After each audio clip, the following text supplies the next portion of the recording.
Assalamualaikum warahmatullahi wabarakatuh. Perkenalkan, nama saya Cornelia Wahyu Ilahi, bisa dipanggil Nelly, dengan NIM 030, Prodi Manajemen Dakwah, Fakultas Usuluddin Adab dan Dakwah, UIN Syahid Ali Rahmatullah Tulungagung. Di sini saya akan berdakwah sedikit nih teman-teman tentang kewajiban dalam berdakwah, surat Al-Imran ayat 110 yang berbunyi, Bismillahirrahmanirrahim.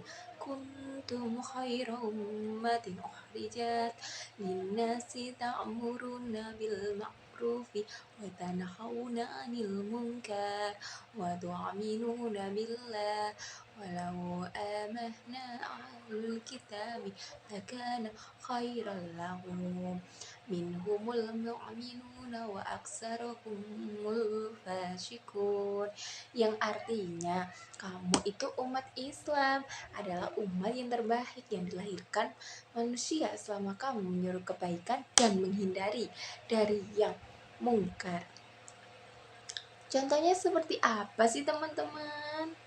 Contohnya, kamu menyuruh dalam hal kebaikan, contohnya mengajak teman untuk bersolat jamaah, mengajak teman untuk belajar dengan tekun, mengajak teman untuk bersolawatan, mengajak teman dengan hal-hal yang baik, dan menghindari dari hal-hal yang jelek seperti apa?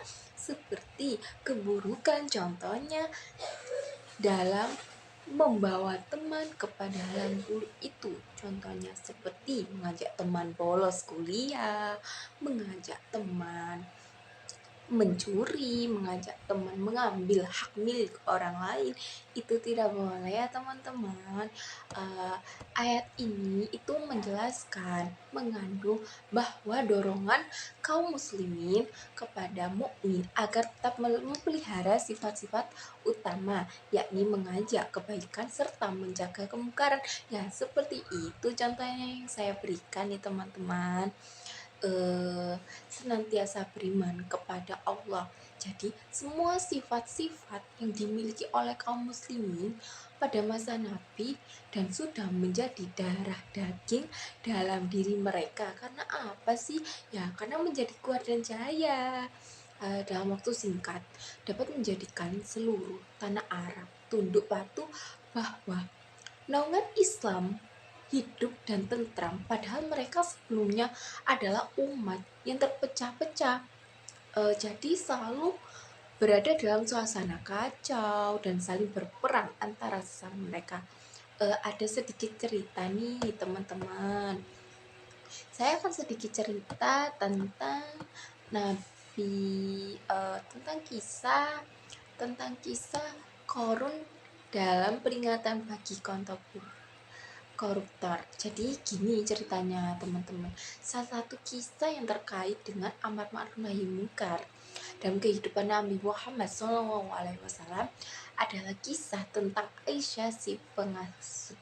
Jadi kisah ini menceritakan bagaimana Nabi Muhammad mengajarkan umatnya untuk mencegah keburukan dan berbuat baik. Jadi Aisyah, masya pada yang tidak beres, melaporkan hal ini kepada Nabi Muhammad. Jadi kemudian mengadakan penyelidikan, menemukan bahwa ada lelaki tersebut dengan lemah lembut, lalu memberikannya dan mengingatkan tentang pentingnya hidup bagi menjauhi perbuatan jahat. Jadi seperti ini ya teman-teman, kita mengajak teman dengan hal yang baik itu mendapatkan kita bisa mendapatkan pahala, dan kalau kita mengajak teman dengan hal yang buruk kita bisa mendapat dosa. Kita mengingatkan teman saja itu bisa loh teman-teman mendapatkan pahala yang berlimpah, apalagi teman-teman bisa membuat temannya untuk berjalan kepada hal yang baik, apa tidak berlimpah itu pahalanya. Kalau Seumpama contohnya nggak usah jauh-jauh, contoh lagi nih teman-teman, kita berbuat eh, mengerasani orang, contohnya kita, kenapa sih orang itu kok gini gini gini gini, itu udah menambah dosa teman-teman.